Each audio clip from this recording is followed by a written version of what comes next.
Good evening and welcome to yet another edition of Wealthwise with Edelweiss.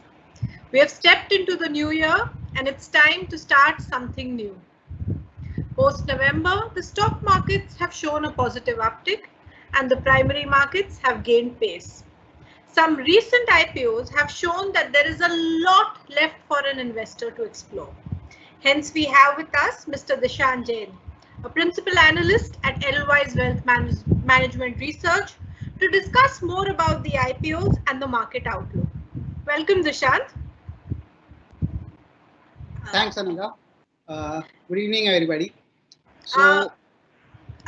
Before we go into the webinar, a little bit more about Mr. Jain. At Edelweiss, he looks at special situations, which include all listing, delisting, mergers, OFS, and IPOs across sectors.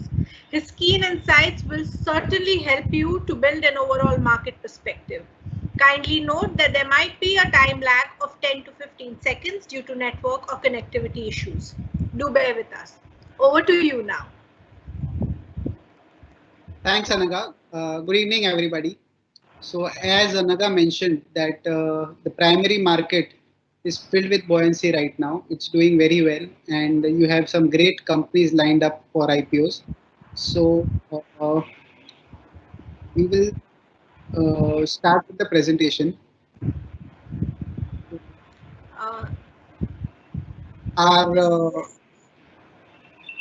Dishant, could you just, we can't see the presentation. Could you just share it again? Okay.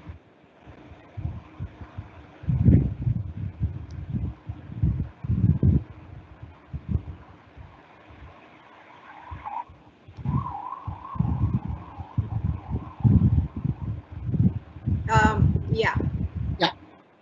So, we will start with the presentation now. So basically, I'll be taking you through these 7 key points. Firstly, what is primary market and how is it different from the secondary markets? Secondly, and more importantly, why should one look at IPOs? Okay, there are so many opportunities in secondary markets. Still, why should one look at IPOs? The third is IPO investing checklist, the things that you should keep in mind before investing in IPOs. Fourth point, which many of us think a lot of time, that suppose you do not get allotment or even after you get allotment, what should you do after listing? Should you sell? Should you hold on? So what should you do after the listing? Then IPO funding, which is now gaining a lot of traction. So we will share some information on that. Then I would continue with our outlook on the primary market and the upcoming IPO pipeline for the next 3 to 5 months. So let's start with the first thing. What is primary market?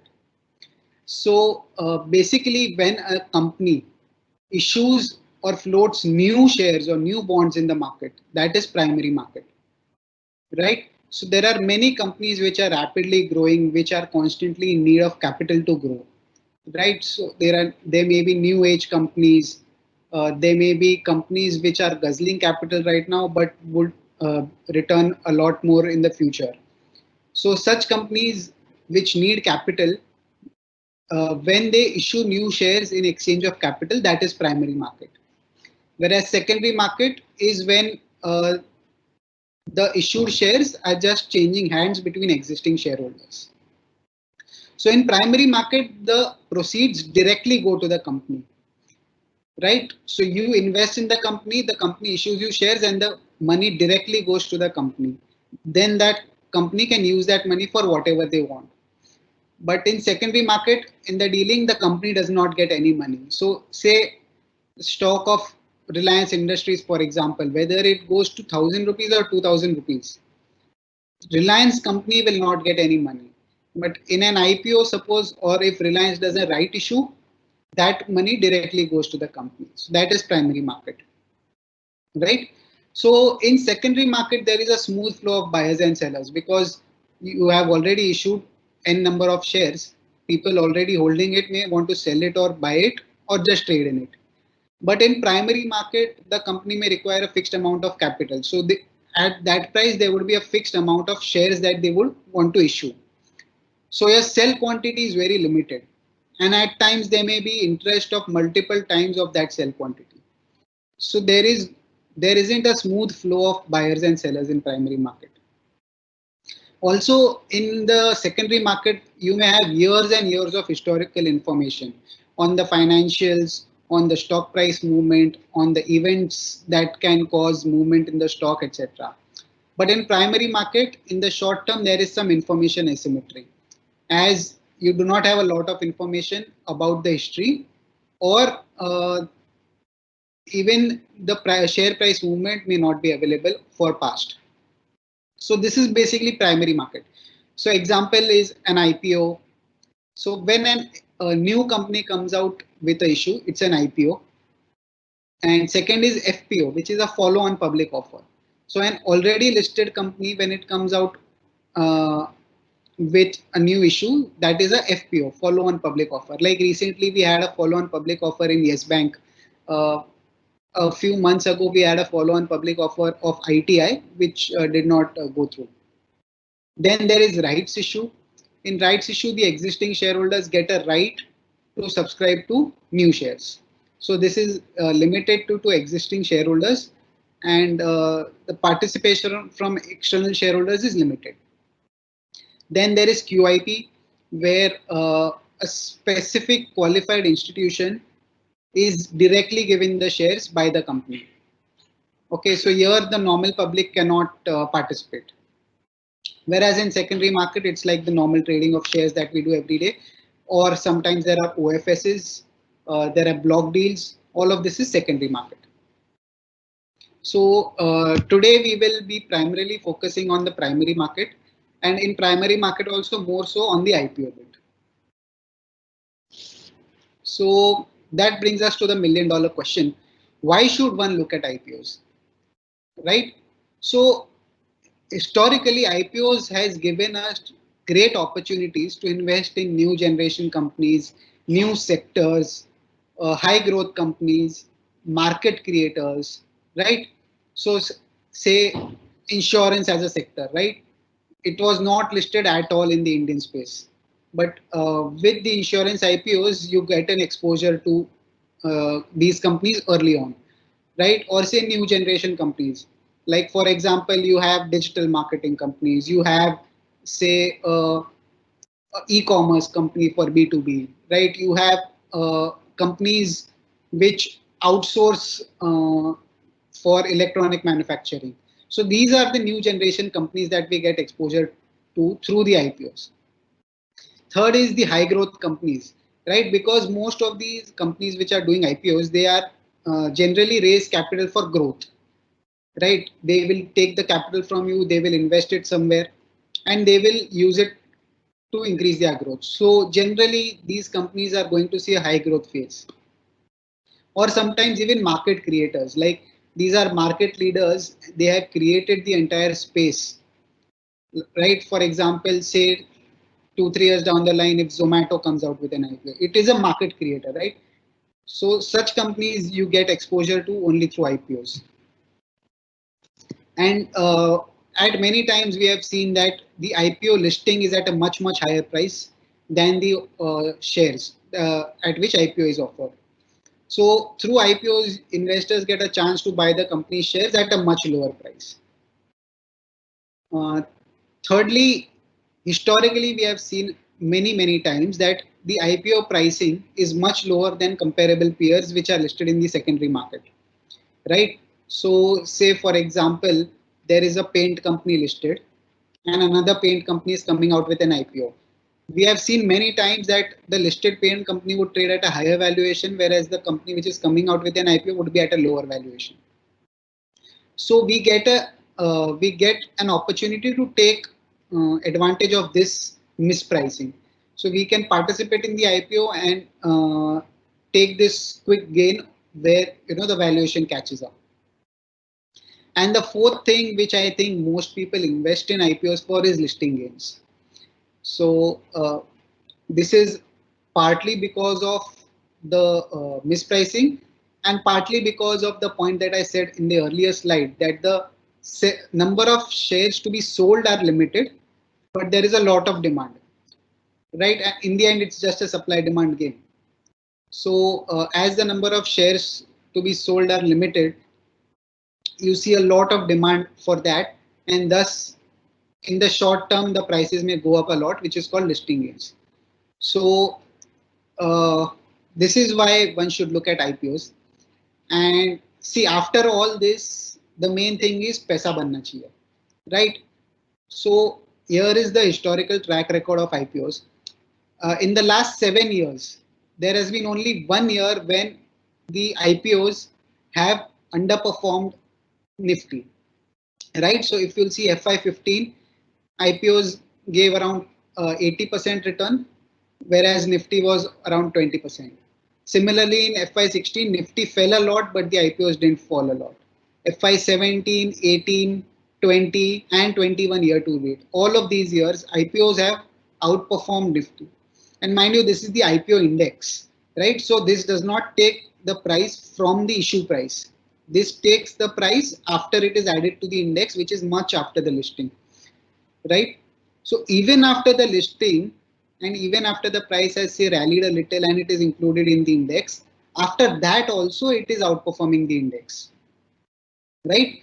So if I consider the price at which the shares are allotted in the IPO and the listing gains, then this number would be significantly higher. So the basic rule, basic funda is you are making more money here and you are getting better companies. So why not look at IPOs? So if you'll see the recent past, right? Many market leaders, niche companies, market creators, new sectors have all come through IPOs and have created immense amount of wealth. So whether it is DMart, right, the market leader in retail space, it is 10x from its IPO price now in just 3.5 years. It is the market leader and it is the most efficient company in its space. Root Mobile, again market leader and a niche company, right? Uh, there are not many peers for this company, even in the listed space and even in the unlisted space. IRCTC, again a multi-bagger from its IPO price, market leader and a virtual monopoly. Aavas Financials, again, multi-bagger from its listing price as well as IPO price. It's one of the most efficient players in its space, in the housing finance space.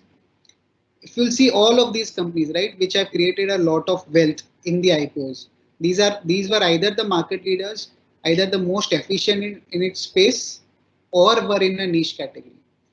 So Rosari, Polycab, HDFC AMC, Neogen, India Mart, Fine Organics, all of them are market leaders. Affle may not be the market leader, but it's in a niche where you do not have any comparable listed peer. Correct? India Mart is also a niche where you have hardly any like-to-like comparable listed peer. Polycab market leader, the next listed player is about 1/3 of its size. So with IPOs, you get the opportunity to invest in such great companies, market leaders, or companies which are going to create a lot of wealth. And we have seen in the recent past also, maybe in the future also, we will see a similar trend. So we have an exciting market here, and but like any investing has its do's and don'ts. IPOs also, I think, have a big list of do's and don'ts, right? So whenever you're investing in an IPO, don't just go for the listing gains, right? Do your due diligence.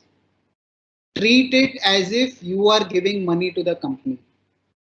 So just like if you are giving money to XYZ person, you will do your due diligence on whether he will be able to pay you back or not.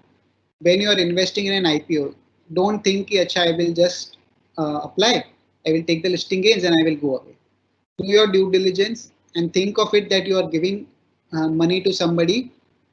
Will they be able to return it back to you? And if yes, how much and in how much time? So whenever any company comes out with an IPO, they have a red herring prospectus that is filed with the SEBI. This is an excellent document which has information about everything about the company. what are the risk factors, why is the company doing IPO, who holds the shares, what is the industry, how is the industry doing, what is the business, how is the company placed in the business, what is it going to do with the IPO proceeds, is it going to use it for growth, or are they just promoters cashing out, right? The management insights on what they expect the business to do, what went wrong in the past, what can go wrong ahead. Each and every details is there in the red herring prospectus. And I think before investing in any IPO, it is a must that you should at least glance through this document. It is freely available on the SEBI website. And any investing in an IPO without reading the prospectus, I think should be a sin. Right? Another very important point that we should be aware of is that are the insiders cashing out, or is the company getting any growth capital?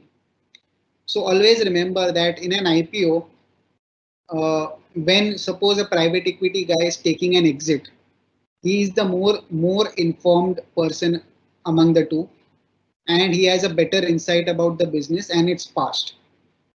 If a private equity guy is completely exiting and cashing out, then you should be double sure of whether you should put money in that IPO or not, right? Because if they are cashing out, then probably they know something about the company and the business and the future that we are not yet aware of. So it is best that we exercise some caution before investing in such companies. Next, be wary of the valuations that a company is asking for. So since there is always a limited supply and a lot of demand, right? At times, the valuations that at which the IPO comes may be much higher than the listed space, or even much higher than what it should warrant. So we have seen in the past many companies, right, where the IPOs have come at 10, 15 times the book value, or say at 100, 150 times the price to earnings ratio. Sometimes it may be deserving because the company is superior, but most of the times it may not be deserving. So be very aware of the valuations that the company is asking for. And this is more important when you are buying after the listing, because many a times the IPO is fully priced whenever it comes. On that, there are listing gains. After that, when we buy, we many a times get into a trap. So, and lastly, be it primary markets or secondary markets, the ground rule for investing always remains the same. Buy good companies with sound fundamentals and at the right price. Each of these words is equally important. Good company, sound fundamentals, and right price.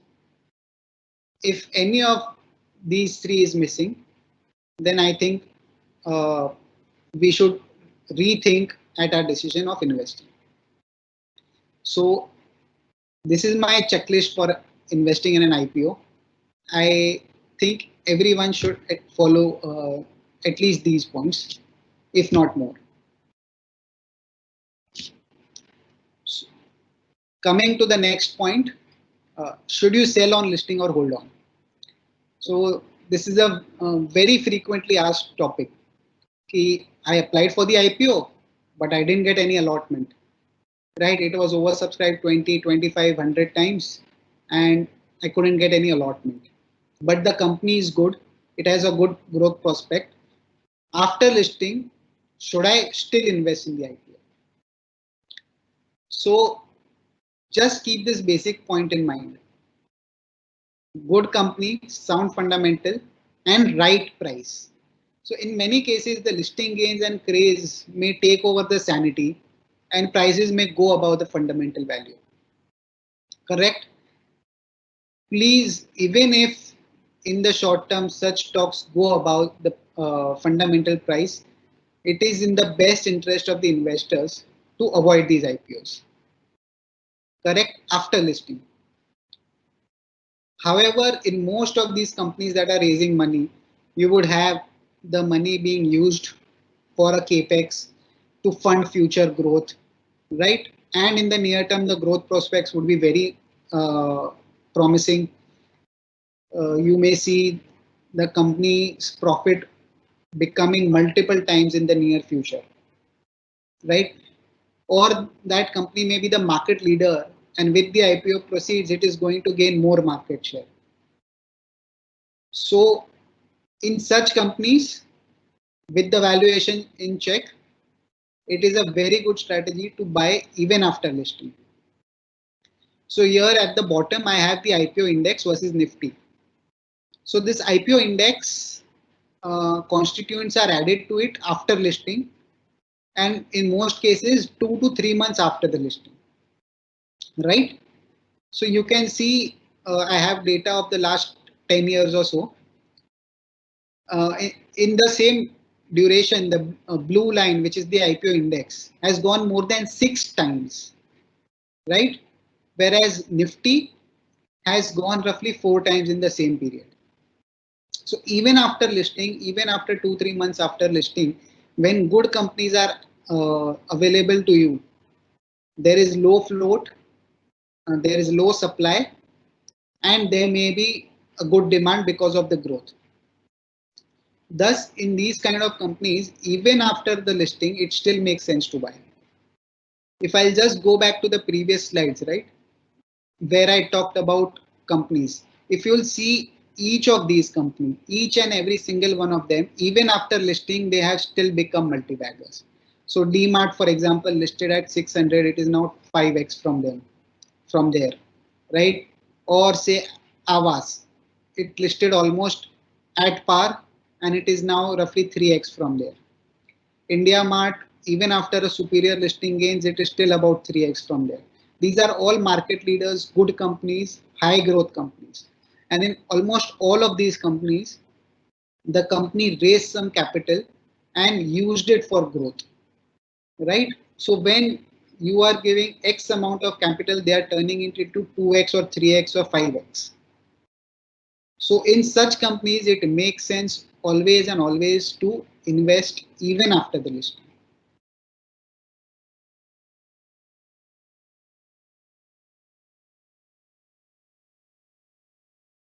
Coming to the next point. So many people come and say that, the IPO gets subscribed so many times. I never get allotment. I keep applying, but I never get allotment. So as most of you are aware, there are 3 subsections in an IPO. One is retail, second is NII, and third is QIB. So in retail, whenever there is an oversubscription, whether you apply for 1 lot or whether you apply for 12 lots, 13 lots, the probability of allotment is the same. Okay, so it's not that if you apply for 12 lots, there are higher chances of you getting allotment vis-a-vis someone who has applied for 1 lot. So in oversubscribed IPOs in retail, it makes sense to apply only for 1 lot. And then it's a lottery system, whether you get that 1 lot or you don't get it. In NII and QIBs, however, the allotment is proportionate. That is, suppose if you apply for 100 shares, the IPO is, you apply for 100 lots, the IPO is subscribed 100 times. So you will get 1 lot. Okay, if the IPO is oversubscribed 50 times, you will get 2 lots and so on. So to take advantage of this, a lot of HNIs or QIBs, they avail of something called IPO funding, right? So they take a loan from an NBFC, okay, and then they use that loan to apply for the IPO. So let's take an example, right? Say I want 2000 shares of an IPO, but I think the IPO could be subscribed 100 times, right? So if I apply for 2000 shares, I may get only 20 shares. So instead, what I would like to do is I would apply for 2 lakh shares, right? And if it is subscribed 100 times, I will get my quota of 2000 shares. So whatever I wanted, I got it. But now to apply for that 2 lakh shares, I need a significant amount of money. So an NBFC gives you a loan, a short-term loan at around 6 to 12% per annum. It depends on the demand that is there for the IPO. So for example, say DMart or HDFC AMC or SBI cards, such companies would have a lot of demand. So there the interest rate charged would be 11-12%. Whereas for normal IPOs, it would be say 6-7%. So you take a loan at 6-7% and you apply for a much higher portion using that loan. So this process is called IPO funding. Okay. Now I have given two examples below. So when you do this, it's a double-edged sword. So say an IPO like Mazgao Dock. Okay, you wanted an allotment of say around 5 lakh rupees. Okay, you thought it would be subscribed 200 times, so you took a loan of 10 crore rupees. Now on that 10 crore at 7% per annum, the interest for 7 days that the NBFC would charge is 1.3 lakhs. So the interest would be on the full 10 crores. Okay, but the IPO is subscribed 679 times. This is the actual number that the IPO got subscribed. So even after you applied for 10 crores, you got an allotment only of 1.5 lakh rupees. Correct? But you still have to pay the interest of 1.3 lakh rupees. So now, since you have already incurred this cost of 1.3 lakh rupees, if the IPO opens 87% higher, you will just break even, right? Because you've got an allotment of 1.5 lakh rupees, you have to first recover this 1.3 lakhs, only after that your gains start. So in such cases, you would lose a lot of money. But on the other hand, suppose an IPO like Route Mobile, where you do a similar 10 crore application, same at 7% per annum, your interest cost would be 1.3 lakh rupees. The IPO got oversubscribed 198 times, so you got an allotment of 5 lakh rupees. So now the same 1.3 lakh rupees you have to recover on shares allotted worth 5 lakh rupees. Right? So here, if the IPO opens 25% higher, you have broken even. In the good case, suppose there is a listing gains of 50%, then you would be making almost 1.5 lakh rupees of gain on a capital of 5 lakh rupees. So it's a double-edged sword. It's highly leveraged, right? When you go wrong, you lose a lot, like you did in this case. When you go right, you make a lot, like you did in this case. So what happens is, because of this IPO funding, because of the high interest cost that you have to pay, and because of this high break even, right, 87% and 25%, many a times what happens is, because of this high interest cost, the listing happens at such a high price that after that there is no juice left. So because of this IPO funding, the retail shareholders who get the allotment, they are very happy because they made a lot of money. But people who do not get the allotment, they try and chase the stock at this high valuation, and then turns out that they make losses. So in spite of this, the bottom line is the same, that even after listing, right, keep the growth prospects of the company and the valuation in check. As long as that is sanguine, you should go ahead and buy even after listing.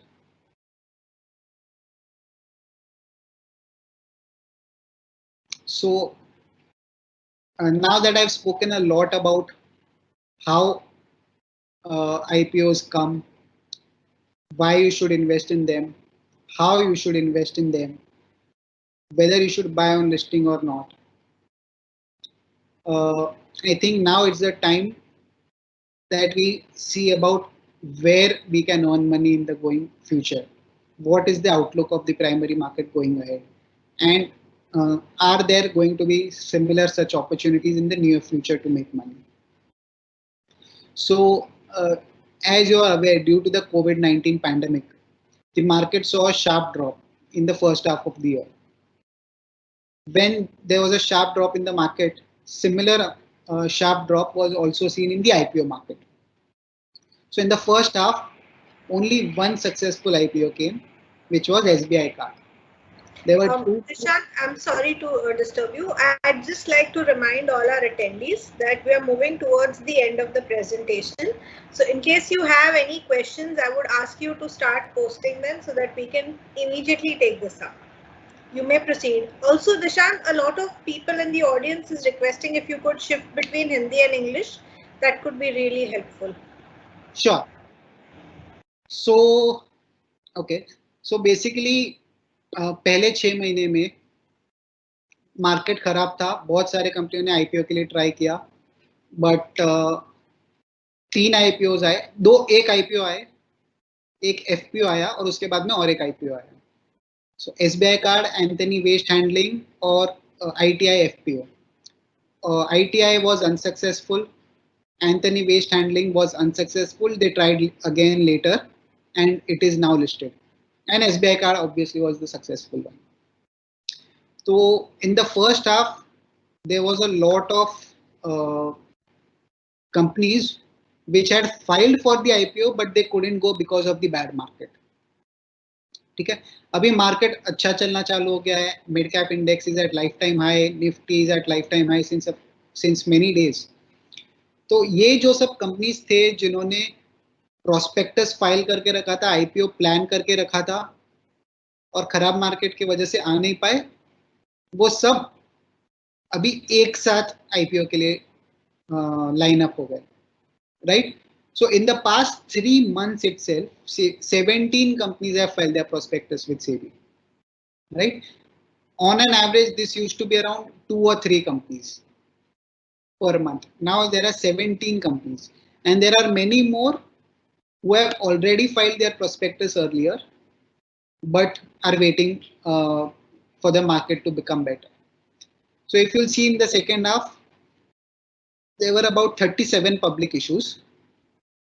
Okay, and in the near future you may see this increasing to a much larger extent. Okay, so जो pandemic की वजह से जो सब companies थे जिन्होंने अपना IPO postpone कर दिया था, अभी वो सब एक साथ आ रहे हैं. तो in the near future you may have some very good companies coming up with their IPOs.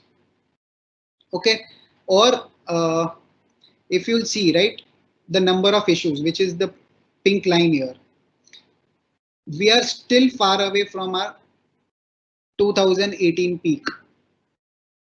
Okay, so 2018 के peak में there were roughly 100 public issues. This includes your SME, this includes follow-on public offers, this includes right issues, and this also includes IPOs. सब मिला के there were almost 100. Now we are barely at 40. So we are still far away from the peak. As you'll see, it's a cyclical kind of market, right? तो ये peak हो गया, अभी वापस अपन bottom पे है, शायद अपन वापस पीक पे आएंगे.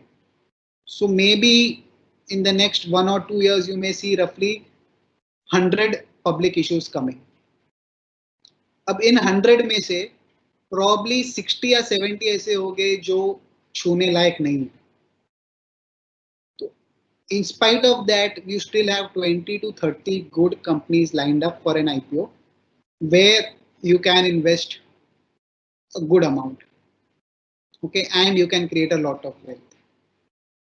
And secondly, the average public issue size over the years is increasing. This is also cyclical. ये भी अचानक बढ़ता है जब मार्केट अच्छा होता है, जब मार्केट बुरा होता है, like 2008 ये घट जाता है, वापस 2013 ये घट गया था. But overall the trend is that the average public issue size is increasing. So when your public issue size is larger, the probability of allotment is also larger. So for example, यहाँ कोई company था जिसका 400 करोड़ का IPO था, right? तो 400 करोड़ के IPO में probably सिर्फ 40,000 लोगों को अलॉटमेंट मिलेगा. ओके, बट अभी this average size is now 1200 crores. तो सेम आईपीओ साइज में अभी सेम कंपनी के आईपीओ में अभी 1,20,000 करोड़ 1,20,000 लोग हैं जिनको अलॉटमेंट मिल सकता है. So with the public issue size increasing, okay, your chances of allotment is also increasing, and with the number of issues rising, your opportunities to invest is also increasing. So आने वाले 1 से 2 साल में primary market में काफी अच्छी opportunities आएगी जहां सब लोग पार्टिसिपेट कर सकते हैं. So in the coming slides, I will take you through the upcoming IPO pipeline. So I have 2 slides on the upcoming IPO pipeline. Almost all of these companies are either market leaders or high growth companies or in niche sectors, right? So for example, IRFC, Indian Railway Finance Corporation. This is the dedicated market borrowing arm of the Indian Railways. So Indian Railways को जब भी कोई नया train लाना है, नया train का rolling stock which is the डब्बा, नया ट्रेन का डब्बा खरीदना है, उसके लिए जो पैसे चाहिए वो पैसे बोरो करता है. All of that is only through one company, IRFC, right? It is the dedicated market borrowing arm. So say for example अभी व्हेन 1st Feb को there would be the budget announcement, right? So in the budget announcement, say for example, the capex that is outlined for railways is 25,000 crores. Okay, all of that 25,000 crore will be borrowed via IRFC. So this is a market leader in its space. It is almost a monopoly, and whatever business comes from the Indian Railway, it will automatically come to IRFC. Correct? So and it's a government entity, it's a high dividend paying entity, so your risk is also low. So you have a great company, and all of these companies right now, I do not know the valuation at which they are coming. So obviously whenever the IPO comes, that is one important point that everybody will have to consider. As of now, I'm only talking about the company, not the valuation. But as I said in the previous slide also, good companies, sound fundamentals, and the right price. All three are important. So whenever the IPO comes, that is also something that is to be taken into consideration. But as of now, these are great companies. So second is Indigo Paint. So जैसे आप लोगों ने बहुत बार ad देखा होगा धोनी का advertising about Indigo Paint. Indigo Paint is among the fastest growing companies, paint companies in India, and 5th largest paint company in India. And with the kind of growth that they are doing, probably in the years ahead, it will be the 3rd largest or 4th largest. Correct? अगर आप किसी से भी बात करो जो पहले से IPOs में इन्वेस्ट कर रहा है, right? If they would have invested in an Asian Paints IPO or a Berger Paints IPO or a Kansai Nerolac IPO, you see the amount of wealth that they have created. Because ये sector भी ऐसा है, इस sector में बहुत ज़्यादा players नहीं है, बहुत ज़्यादा कॉन्सेंट्रेटेड है. Roughly 2/3 of the market is controlled by the top players. Okay, so again a great company. Next is Brookfield India REIT. So REIT is a very new concept to India, and not many people are aware. Also, as of now, it is not very exposed to the retail audience because the lot size is minimum lot size is much higher. So in REITs, what happen is, suppose there is an office park. एक office park है, वहाँ पे 15 offices है. Okay, एक पूरा building suppose Accenture का है, एक पूरा building L&T Finance का है, एक पूरा building TCS का है. Okay, ऐसे करके 15 offices है. ये सब offices एक trust में आ जाएंगे. Okay, whatever rent that comes from these players, क्योंकि ये सब lease पे होते हैं. So suppose TCS will give a rent of say 10 crore rupees. Say Accenture will give a rent of 10 crore rupees. I'm just saying an arbitrary number. ये सब rent उस एक trust में आएगा, and that trust will distribute it to the unit holders. Right? So most of us, they would like to own a real estate property or something in real estate, but the capital deployed is so high that we cannot do that, or even if we do, we may probably buy only 1 or 2 in our whole lifetime. So REIT gives us an opportunity कि ये जो बड़े बड़े complexes है जहाँ पे बड़ी बड़ी कंपनीज के ऑफिसेज है, मैं उसमें एक पार्ट ओनरशिप लूँ.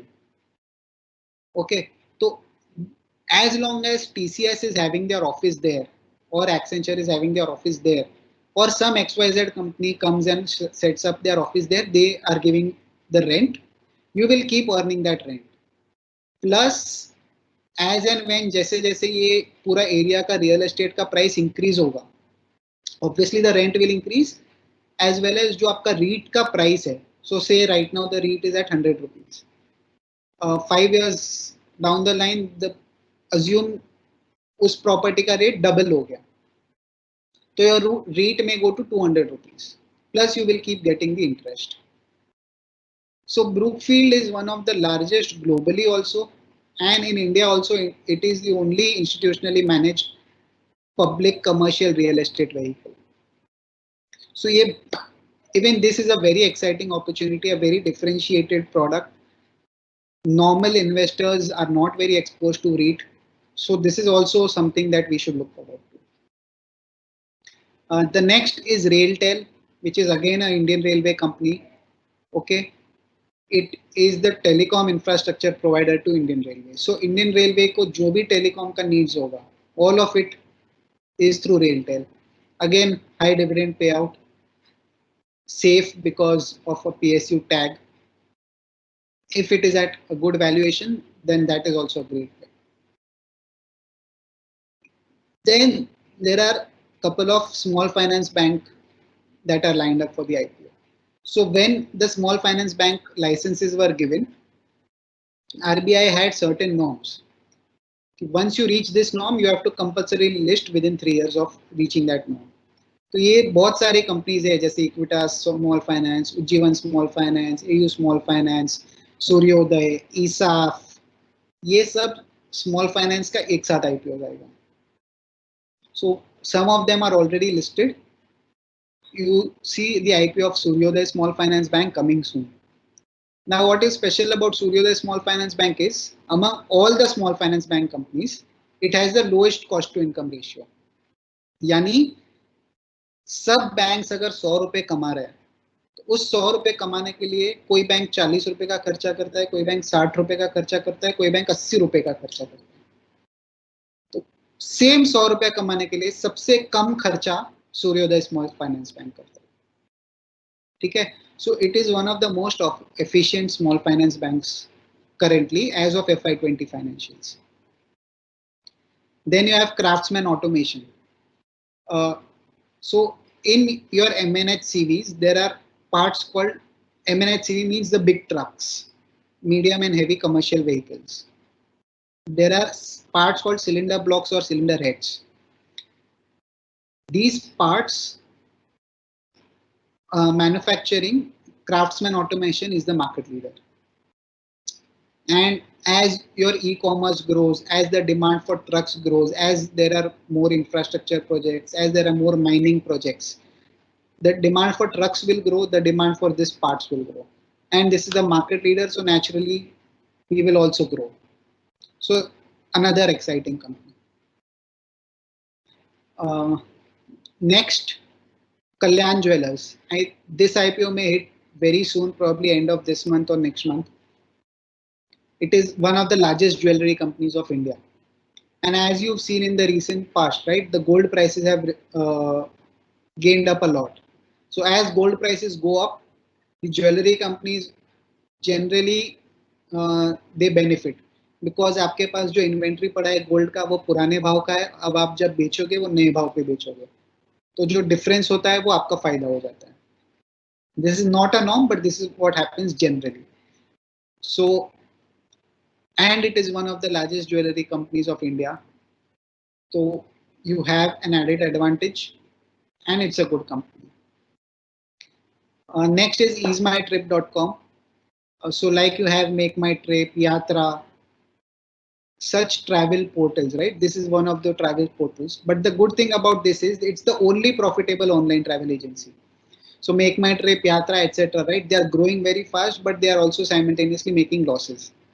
Here we have a company which is growing fast, but not making that much losses, it is still profitable. Then we have NCDX. NCDX is a commodity exchange. जैसे MCX है वैसे ही NCDX है. MCX is the market leader in crude, gold, etc. NCDX is the market leader in agri commodities. Right, so we've already seen some of the exchanges, right? Like for example, NSE, how it is growing, or MCX, how it is growing. It is a stable business and it generates a lot of cash. And it's generally a one-player market where you are either the largest player or you just slowly die. So this is the largest player in agri commodity exchange. Again, an exciting company. Then you have Stuffcraft, which manufactures kitchen appliances. तो जैसे बहुत सारे लोगों के घर में pigeon company के चूल्हे हो गए, या कुकर होगा, या ब्लैक एंड डेकर के अप्लायंसेस हो गए, या गिल्मा के प्रोडक्ट्स हो गए.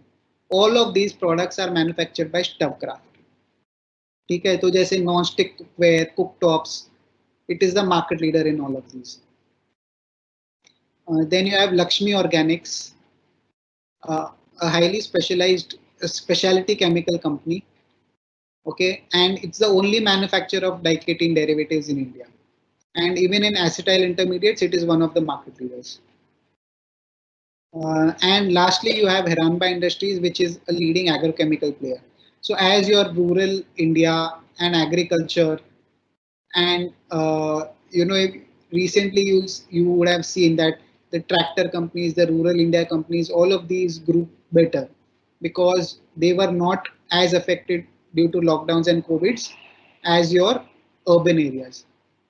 So an agrochemical player which is exposed to rural areas, this can be an exciting play as well. So all of these are decent and good companies, sound fundamentals. If at all the IPO comes at a decent enough price, then these are companies that we should watch out for. These are companies that can be exciting IPO investing prospects. So with this, I come to the end of our presentation. I will now open the floor for any Q&A. Anaga?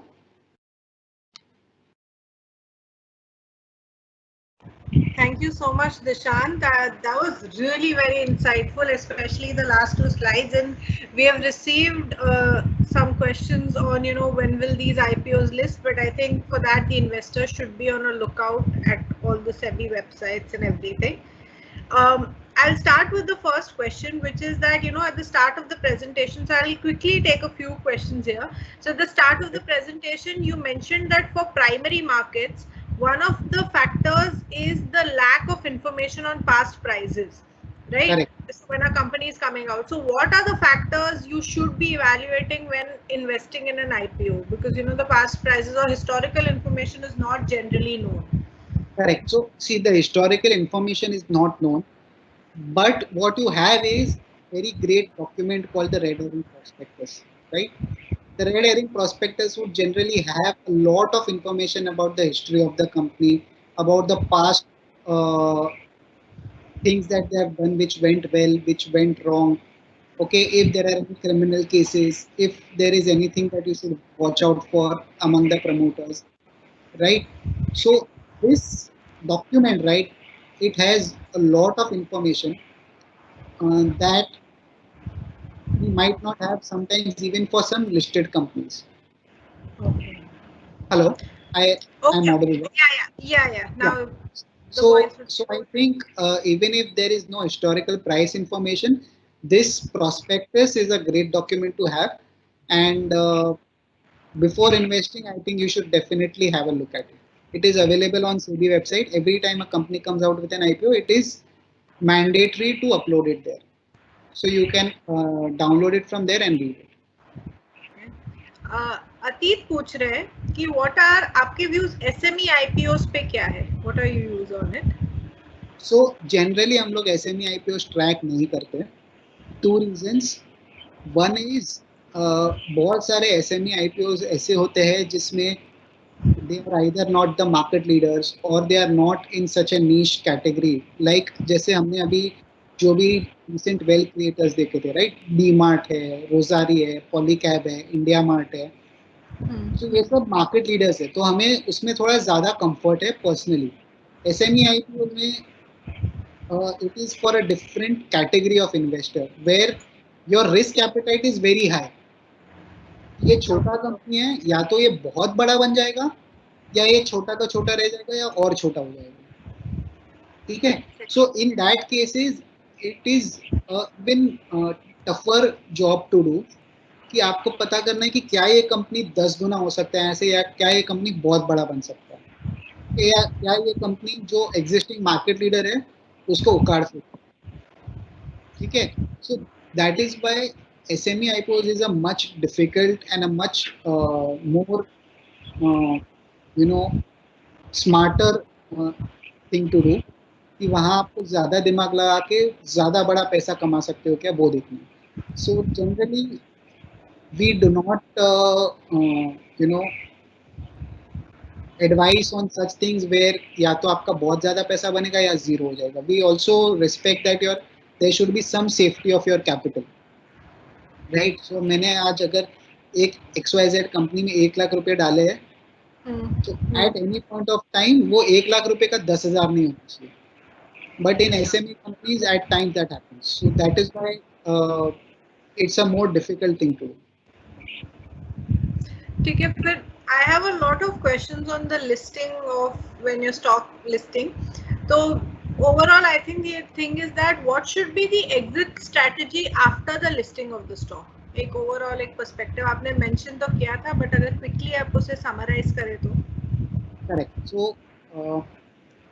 whenever you are applying for the IPO, right? Even before you get the allotment or even before you see the IPO listing, have a fundamental value of the company in your mind. Okay, कि ये company है XYZ, ये 50% से grow कर सकता है, ये 20% से ग्रोथ कर सकता है. ओके, और इसके पीयर्स ये वैल्यूएशन पे, क्या ये इस वैल्यूएशन पे जाना चाहिए. As long as it is not significantly above that fundamental value that you think of, okay, then it's okay to buy it even on listing. पर जब आपको लगता है कि नहीं ये कुछ ज़्यादा हो गया, इसमें कुछ ज़्यादा ही यूफोरिया हो गया, I will not take names, but you can see many of the recent IPOs, right, where you saw listing gains of say 50% and 100%, right? But after that listing gain, the company went to say 60, 70 P, whereas your other peers are at 30, 35, 40 P. तो ऐसे company में listing पे छोड़ के निकल जाना बेहतर है, चाहे वो 60, 70 P, 80 P हो जाए, 90 P हो जाए, that nobody knows. बट अगर आपको लगता है 60, 70 P बहुत हो गया है तो निकल जाना चाहिए. And secondly, is the company going to grow? अगर कंपनी के प्रॉफिट्स ग्रो हो रहे हैं तो आज नहीं तो कल उसका स्टॉक प्राइस भी ग्रो होगा. Always keep these two things in mind. If the company is going to grow, अगर नेक्स्ट 5 साल में अगर आपको लगता है कि इसका प्रॉफिट 3 गुना हो सकता है, 4 गुना हो सकता है, तो शायद 4 गुना ना हो स्टॉक प्राइस, 3 गुना हो या 5 गुना हो, बट अगर प्रॉफिट इतना ग्रो हो रहा है तो कंपनी का स्टॉक प्राइस भी ग्रो होगा ही होगा. So these are the two things that you should keep in mind. Okay. I think we'll now move towards the last questions. There are a lot of people asking that will the current, the markets are on a current high. So will the current market movement, which is moving upwards, act as a driving force for the IPOs, or will the upcoming IPOs, which are so many in number, as you said, will they drive the market further upwards? So how is this balance? So like I shared in the recent slide, right? 1 minute, I'll just share it again.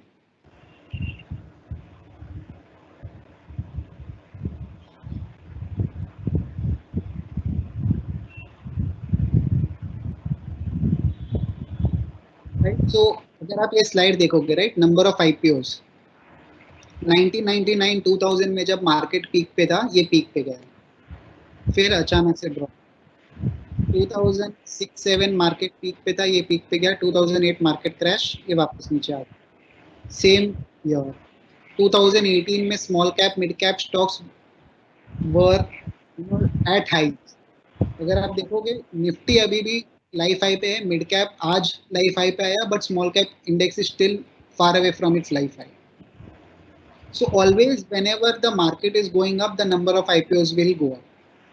अभी फिलहाल market ऊपर जा रहा है, number of IPOs will go up. Suppose कल कुछ हो गया मार्केट में, there is a sudden fall. Okay. Obviously the number of IPOs will also come down because most of the time these companies are raising money for growth. अगर उनको लग रहा है कि इकोनॉमी में इतना ग्रोथ नहीं आने वाला है, मेरे को इस पैसे की जरूरत नहीं है, तो वो IPO नहीं लाएंगे. तो इकोनॉमी में ग्रोथ आया, मार्केट में ग्रोथ आया, तो ये number of IPOs we can see it coming back to a new. ठीक है. Okay. So I think with that we will sort of come to a close. Dishant, would you like to quickly summarize the entire session for all our attendees? So I think the basic thing is whether primary market or secondary market, stick to good companies and pay the right price for them. Do not waste an opportunity, whether it is in the primary market or secondary market, to earn money. And the coming future, we are going to see some very exciting plays coming in the IPO market. Go ahead and grab those opportunities. Thank you so much. As Dishant said, we are going to witness some exciting times, so we should go ahead and grab the opportunity. Thank you so much, Dishant, for your insights. We really, I'm sure the audience have benefited a lot from them. And for the audience, thank you for tuning in. Thank you for all your questions. Stay home and stay safe. Thank you once again. Thank you.